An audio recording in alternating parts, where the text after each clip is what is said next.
Okay, you've got your pail of sap that has been cooled down, and you take this toward your barbecue.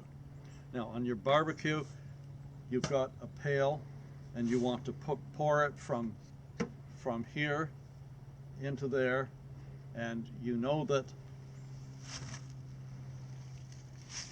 you then go from boiling this and getting exactly the right density of your refractometer, and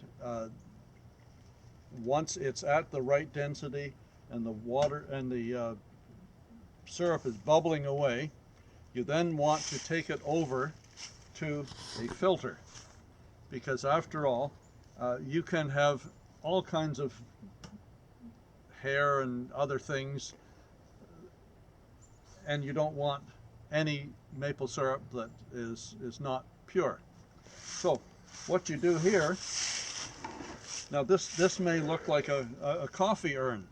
In fact, it is a coffee urn. It's a coffee urn that you never ever put coffee into it. And in this coffee urn, you take the first filter and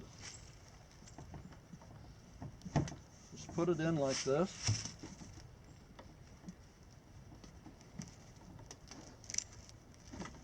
Fold it down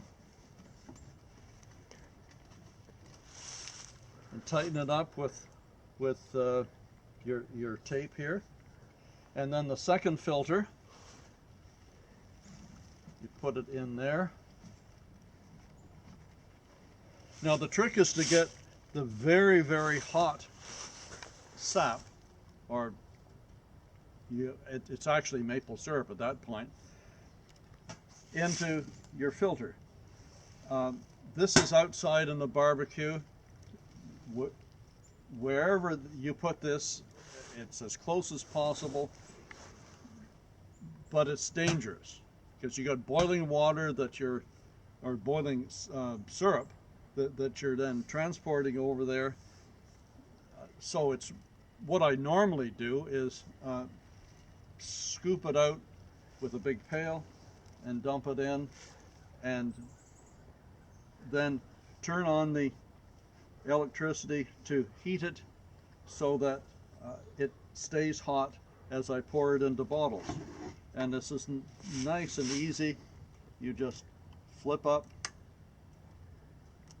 and put your bottle underneath, and it's easy as pie doing it that way. Well, not really. There are mistakes that I've made.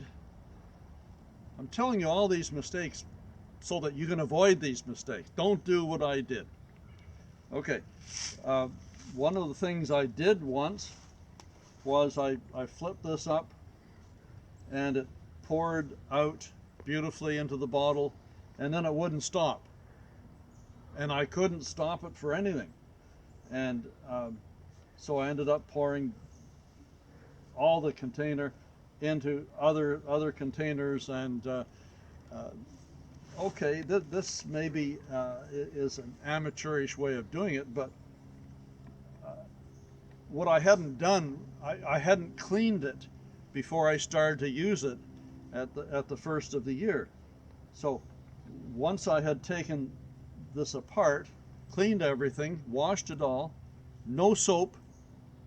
That's really important. Never ever use soap on anything here. Only water. Water and a scrub brush and a brush that you don't ever put soap on it, or a curlicate. No soap.